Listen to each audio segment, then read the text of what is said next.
Hello everyone, welcome to my YouTube channel ख्वाबों के पंख। आज इस वीडियो में हम बात करने जा रहे हैं होलाष्टक की। होलाष्टक 2023 कब से शुरू होगा? 27 को या 28 फरवरी को होगा। कब से कब तक रहेगा और जाने क्या करें और क्या नहीं करना चाहिए होलाष्टक में। ज़रूर करें ये 3 काम। होलाष्टक 2023 इस बार 8 नहीं 9 दिन का होलाष्टक है। जाने कब से शुरू हो रहा है और कब समाप्त होगा और इसमें हमें क्या क्या उपाय करना चाहिए। होलाष्टक फाल्गुन मास के शुक्ल पक्ष की अष्टमी तिथि से प्रारंभ होते हैं और फाल्गुन पूर्णिमा को होलिका दहन किया जाता है। इसी दिन होलाष्टक समाप्त हो जाता है। होलाष्टक की शुरुआत होली से 8 दिन पहले होती है। इस बार 27 फरवरी को सूर्योदय से होलाष्टक शुरू है और पूर्णिमा के दिन समाप्त होगा। बताया जाता है कि इस बार होलाष्टक 8 के बजाय 9 दिन का पड़ रहा है और इसका कारण है कि 2 दिन पड़ने वाली एकादशी तिथि।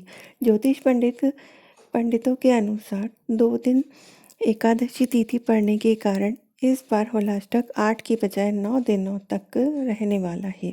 होलाष्टक की तिथि 27 फरवरी से शुरू होगी जबकि इसका समापन 7 मार्च को होगा।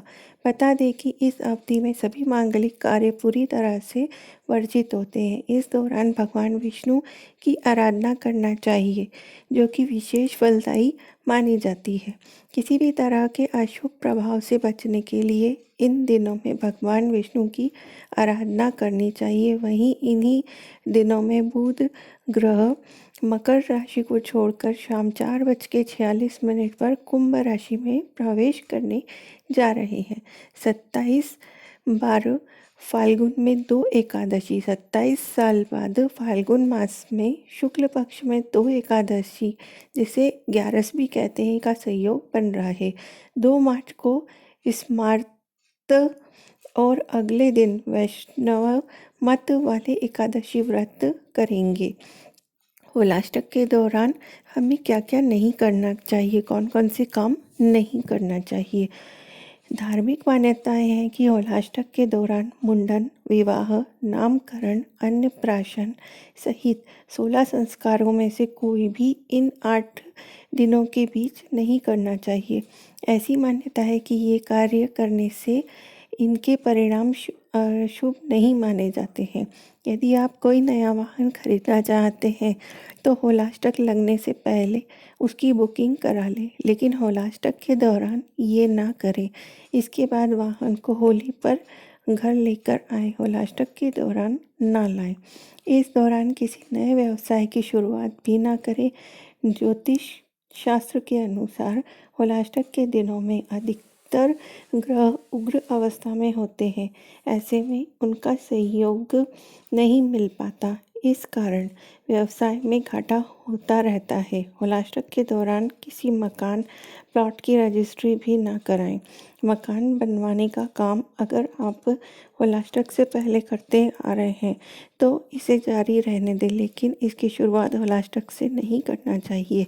कोई व्यवसाय भी इस बीच शुरू नहीं करना चाहिए। ज्योतिष कारणों पर नज़र डालें तो होलाष्टक के 8 दिनों में ज़्यादातर ग्रह उग्र अवस्था में होते हैं। ऐसे में उनका सहयोग नहीं मिल पाता है। इस कारण व्यवसाय में घाटा हो जाता है। होलाष्टक में क्यों नहीं करना चाहिए मांगलिक कार्य। होलाष्टक को लेकर ऐसी मान्यता है कि फाल्गुन मास के शुक्ल पक्ष की अष्टमी से लेकर पूर्णिमा तक 8 ग्रह उग्र रहते हैं। उग्र रहने वाले ग्रहों में सूर्य, चंद्रमा, शनि, शुक्र, गुरु, बुध, मंगल और राहु शामिल है।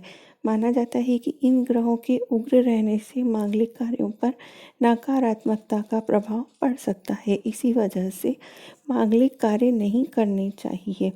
होलाष्टक को लेकर प्रचलित ये मान्यताएं भी हैं कि राजा हिरण्यकश्यप बेटे प्रहलाद को भगवान विष्णु की भक्ति से दूर करना चाहते थे। उन्होंने 8 दिन प्रहलाद को कठिन यातनाएं दी। इसके बाद 8वें दिन बहन होलिका की गोदी में प्रहलाद को बैठाकर जला दिया, लेकिन फिर भी भक्त प्रहलाद को कुछ नहीं हुआ।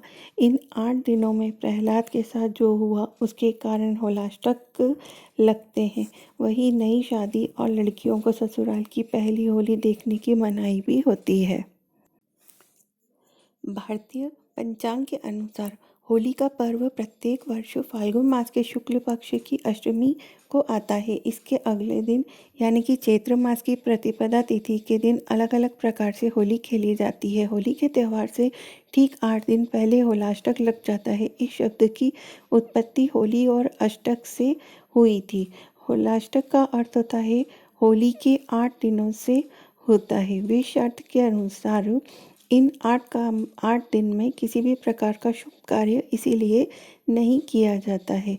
होलाष्टक फाल्गुन मास शुक्ल पक्ष की अष्टमी से शुरू होकर पूर्णिमा तक लगा रहता है। इस साल 28 फरवरी से होलाष्टक शुरू हो जाएगा और 7 मार्च तक रहेगा। होलिका दहन 7 मार्च 2023 को होगा। वहीं 8 मार्च से रंग वाली होली खेली जाएगी। आइए जानते हैं कि अब कब से लग रहे हैं होलाष्टक और इन दिनों में जो कार्य नहीं करना चाहिए वो हम बता चुके हैं। अब हम इसकी एक और पौराणिक कथा के बारे में सुनते हैं। पौराणिक कथाओं के अनुसार एक समय कामदेव ने महादेव भगवान शिव की तपस्या को भंग कर दिया था। इस बात से नाराज भगवान शिव ने तीसरा नेत्र खोलकर कामदेव को भस्म कर दिया। कामदेव के प्राण जाने की खबर सुनकर उनकी पत्नी ने भगवान शिव से प्रार्थना की तो उन्होंने कामदेव को पुनर्जीवित का प्रदान कर दिया। तब से ही होलाष्टक मनाने की परंपरा चली आ रही है। आपको बता दें कि होलिका दहन के साथ ही होलाष्टक का अंत भी हो जाता है। इसीलिए मना किया जाता है कि कोई भी शुभ कार्य नहीं करना चाहिए। होलाष्टक में उग्र ग्रह शांत करने के लिए उपाय आपको ग्रह शांत करने के लिए नवग्रह की पूजा करनी चाहिए। यदि आप संस्कृत भाषा को पढ़ सकते हैं तो आपको नवग्रह पीड़ा हर स्तोत्र का पाठ करना चाहिए। ग्रह शांत करने के लिए ग्रह से संबंधित चीज़ों का दान करना चाहिए। ऐसा करने से उग्र ग्रह को शांत किया जा सकता है। उग्र ग्रहों के दुष्प्रभाव से बचने के लिए आपको ग्रहों के बीच मंत्र का जाप करना चाहिए। आपको होलाष्टक के उग्र ग्रहों को शांत करने के लिए नमो भगवते वासुदेवाय मंत्र का 1008 बार जाप करना चाहिए। इस उपाय को करने से सभी ग्रह जो हैं वो शांत हो जाते हैं। होलिका दहन 2023 की तिथि है मंगलवार 7 मार्च 2023। होलिका दहन 2023 का समय शाम 6:24 से 8:51 तक। होलिका दहन की अवधि 2 घंटे 27 मिनट तक रहेगी। फाल्गुन पूर्णिमा तिथि प्रारंभ होगी 6 मार्च 2023 को 4:17 उपरांत। फाल्गुन पूर्णिमा तिथि समाप्त होगी 7 मार्च 2023 को 6:09 उपरांत। यदि आप मेरे चैनल पर नए हैं तो please like share and subscribe.